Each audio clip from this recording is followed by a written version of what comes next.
ಹಯಗ್ರೀವ ದೇವರ ಕೃಪಕಟಾಕ್ಷದ ಫಲವೋ, ಅವತಾರ ಪುರುಷ ದೇವರ ಇನ್ನೊಂದು ಅವತಾರದ ಮಹಿಮೆಯೋ, ವಿಷ್ಣು ತೀರ್ಥಾಚಾರ್ಯರ ಪರಂಪರ ಮಾಲೆಯ ಮತ್ತೊಂದು ಸುವರ್ಣ ಪುಷ್ಪದ ಕೊಂಡಿಯೋ, ಗುಡ್ಡಗಾಡಿನ ಬಯಲು ಭತ್ತದ ಗದ್ದೆಯಲ್ಲಿ ಪ್ರತ್ಯಕ್ಷವಾಗಿ ಜನಿಸಿದ ನಾಡಿನ ಶ್ರೇಯಸ್ಸಿಗಾಗಿ ಮೂಡಿ ಬಂದ ಮಹಾಪುರುಷನೋ, ಯಾರಿಗೆ ಗೊತ್ತು?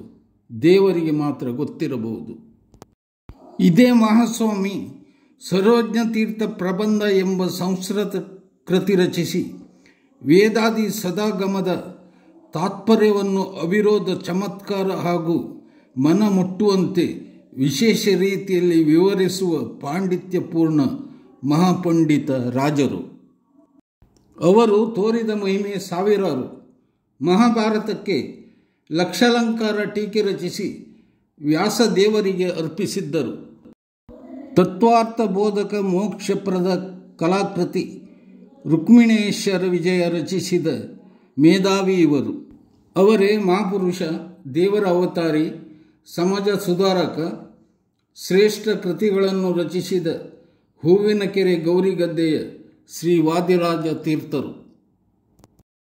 ಕುಂದಾಪುರ ತಾಲೂಕಿನ ಕುಂಬಾಶಿಯಿಂದ 4 ಮೈಲು ದೂರದಲ್ಲಿರುವ ಹೂವಿನಕೆರೆ. ಹಿಂದೆ ಕೆರೆಯಲ್ಲಿ ತಾವರೆ ಹೂವು ಸಾವಿರಾರು ಸಂಖ್ಯೆಯಲ್ಲಿ ಇದ್ದುದರಿಂದ ಈ ಪ್ರದೇಶಕ್ಕೆ ಹೂವಿನಕೆರೆ ಎಂಬ ಹೆಸರು ಬಂತು.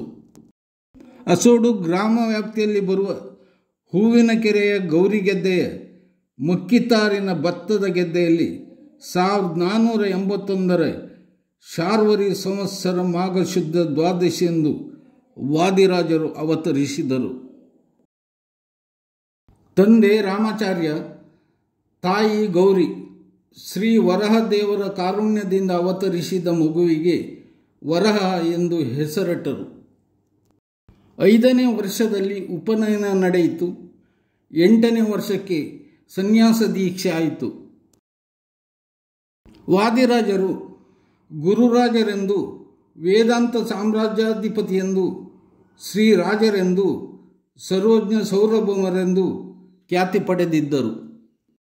ದೇಶದಲ್ಲಿರುವ ಬಹುತೇಕ ದೇವಸ್ಥಾನ ಪುಷ್ಕರಣಿಗಳನ್ನು ಸಂದರ್ಶಿಸಿ ತೀರ್ಥಕ್ಷೇತ್ರ ಯಾತ್ರೆ ಕೈಗೊಂಡರು.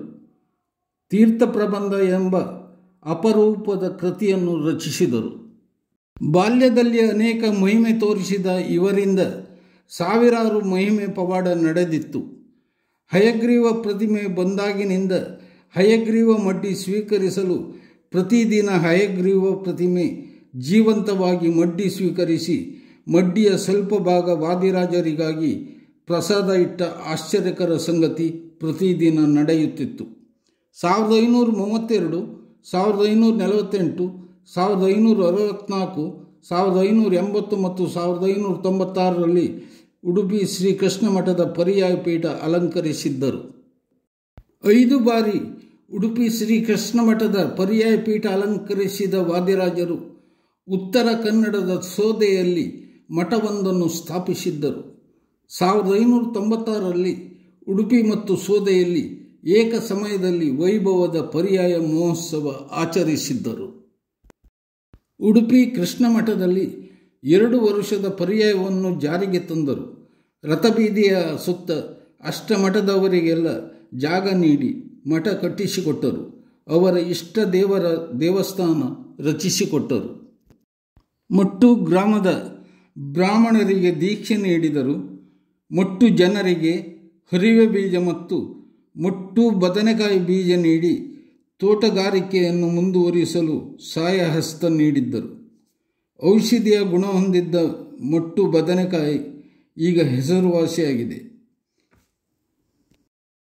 ಮಾಯಕದ ಲೀಲೆಯಲ್ಲಿ ಮಹಿಮೆ ತೋರುತ್ತಾ 100 ಕೃತಿಗಳನ್ನು ರಚಿಸಿದ್ದ ಮಹಾಪುರುಷ, ತ್ಯಾಗಿ, ಸಮಾಜ ಸುಧಾರಕ, ದೇವರ ಅವತಾರ ಪುರುಷರೆಂದೇ ಬಿಂಬಿತರಾದ ವಾದಿರಾಜರು 1601 ಶಾರ್ವರಿ ಸಂವತ್ಸರ ಫಾಲ್ಗುಣ ಕೃಷ್ಣ ತೃತೀಯ ದಿನ ಸೋದೆಯಲ್ಲಿ ಬೃಂದಾವನ ಪ್ರವೇಶಿಸಿ ಮಾಯವಾದರು.